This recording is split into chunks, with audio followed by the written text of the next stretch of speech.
So mapagpalang araw sa ating lahat mga kapatid. Ako muli si Aidan Bernales ng Batch 3 at ang aking daily devotion. At ngayong araw naman ay pag-uusapan natin ay listening to God o Samuel. At ang ating scripture ngayong araw ay mula sa 1 Samuel chapter 3 verse 19 to 21. So sabi sa ating scripture ngayong araw mga kapatid, the Lord was with the Samuel as he grew up, and he let none of Samuel's word fall to the ground. Ito ay sa 1 Samuel chapter 3 verse 19. Si Samuel mga kapatid ay lumaki sa templo at natutong makinig sa Diyos habang bata pa lamang siya. Sa 1 Samuel chapter 3 tinawag siya ng Diyos habang siya ay natutulog. Noon na hindi niya agad nakilala na boses pala yun ng Diyos. Ilang beses siya tumakbo kay Eli, thinking na taong tumatawag sa kanya. Hanggang sa tinuruan siya ni Eli kung paano sumagot. Speak Lord, for your servant is listening. Doon nagsimula ang mga mas malalim niyang relasyon sa ating Panginoon. Isa kasi mga kapatid, ganito rin tayo. Gusto natin marinig ang boses ng Diyos, pero hindi natin alam kung paano.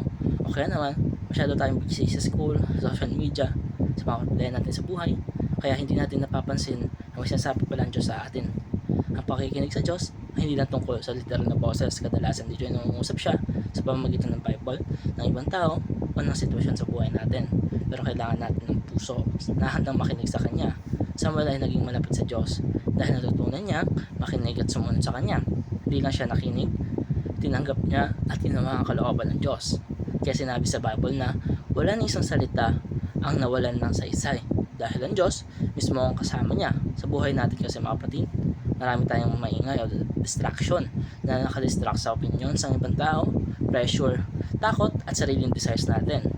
Kung hindi tayo mag-iingat, mas maririnig natin ng mundo kaysa sa Diyos. Kaya mahalaga na matutunan natin tumahimik at makinig sa ating Panginoon mga kapatid. Dahil minsan kailangan nating mag-pause, mag-pray at magbasa ng word ng Diyos.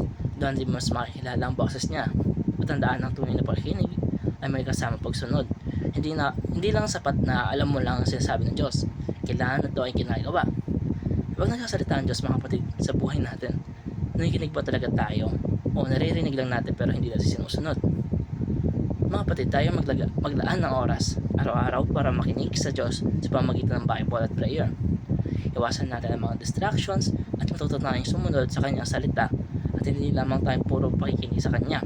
Kaya mga kapatid, napakalaki na matututunan natin sa scripture nating araw o sa topic nating araw dahil dapat hindi lang tayo nakikinig sa Diyos o hindi lang tayo humihiling o nagdadasal lamang palagi sa Kanya. Nararapat ay tayo'y nakikinig, sumusunod ng buong puso. Kung kaya mga kapatid, napakaganda nito na matutunan natin na Diyos ay laging nagsasalita sa ating tabi. Siya ay nagpapabigay ng ating mga advice. Kaya mga kapatid, nagtatapos sa ating devotion. Maraming salamat sa panonood.